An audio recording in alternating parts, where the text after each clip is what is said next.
दैत्यराज सुम को जब चंद्र और मुंड के मारे जाने का समाचार मिला तो वह स्वयं अंबिका से युद्ध करने आए।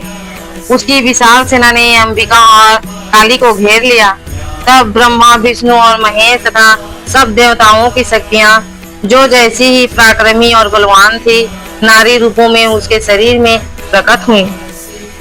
ब्रह्मा के शरीर से ब्राह्मणी, विष्णु के शरीर से वैष्णवी तथा महेश्वर के शरीर से महेश्वरी प्रकट हुई। अंत में अंबिका के शरीर से चंडिका प्रकट हुई। वे सैकड़ों शक्तियां सारे आकाश पर छा गए। फिर भीषण युद्ध छिड़ गया। ब्राह्मणी दैत्यों पर अपने कमंडलू का जल छिड़क कर उसके पराक्रम और ओज को नष्ट करने लगी। वैष्णवी अपना चक्र, महेश्वरी अपना त्रिशूल तथा अन्य शक्तियां अपने अपने सहस्त्र शास्त्र लेकर लड़ने लगी। दैत्य इन मातृय शक्तियों के आगे टिक न सके और भाग खड़े हुए, लेकिन महादैत्य रक्त बीज ने उन्हें रोका और उन्हें धिक्कारते हुए बोला, अरे कायरों, स्त्रियों के सामने पीठ दिखाकर भाग रहे हो, कुछ तो लज्जा करो। अरे तुम पुरुष हो, उन स्त्रियों के सामने जाकर लड़ो।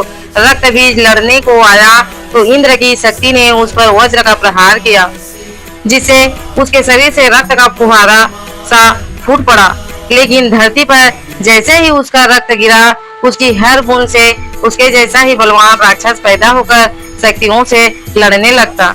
ये नए पैदा हुए असुर मातृ शक्तियों के हाथों घायल हुए तो उनके लहू से और भी नए दैत्य निकल आए।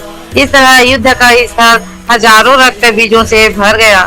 वे सब मातृ शक्तियों से लड़ने लगे। तब चंडिका ने काली से कहा, चामुंडे, रक्त बीज को मारने का एक ही उपाय है, इसके रक्त को धरती पर गिरने ही न दिया जाए। यह काम मैं करूंगी। काली ने कहा, अब इसके लहू की एक भी बूंद धरती को रंगने नहीं पाएगी। चंडिका और अन्य शक्तियां उन रक्त बीजों से लड़ने लगी। जो हजारों रक्त बीज पहले उत्पन्न हो गए थे वे शीघ्र ही नष्ट हो गए। तब असली रक्त बीज को क्रोध चढ़ा। वह सोचने लगा, इसे शीघ्र ही मार डालना चाहिए, नहीं तो ये मुझे मार डालेगी। ऐसा सोचते ही वह पूरे वेग से चंडिका की ओर लपका। चंडिका ने उस पर प्रहार किया और काली ने उसका रक्त पृथ्वी पर ना गिरने दिया। रोका तो रक्त बीज भी शीघ्र ही मर गया। रक्त बीज के मरते ही देवता महर्षि हर्षित हुए। उन्होंने देवियों की जय जयकार करते हुए उन पर फूल बरसाए। उधर जैसे ही रक्त बीज के मरने का समाचार शुंभ और उसके भाई निशुंभ को मिला, वे दोनों विचलित हो उठे। शुंभ बोला, निशुंभ, इस नारी को मारने की केवल तुम क्षमता रखते हो। मैं अभी रणभूमि में जाता हूँ, भैया विश्वास रखो, मैं उसे मार कर ही लौटूंगा। निशुंभ रणभूमि में पहुंचा, लेकिन देवी ने कुछ ही पलों में उसका हनन कर डाला।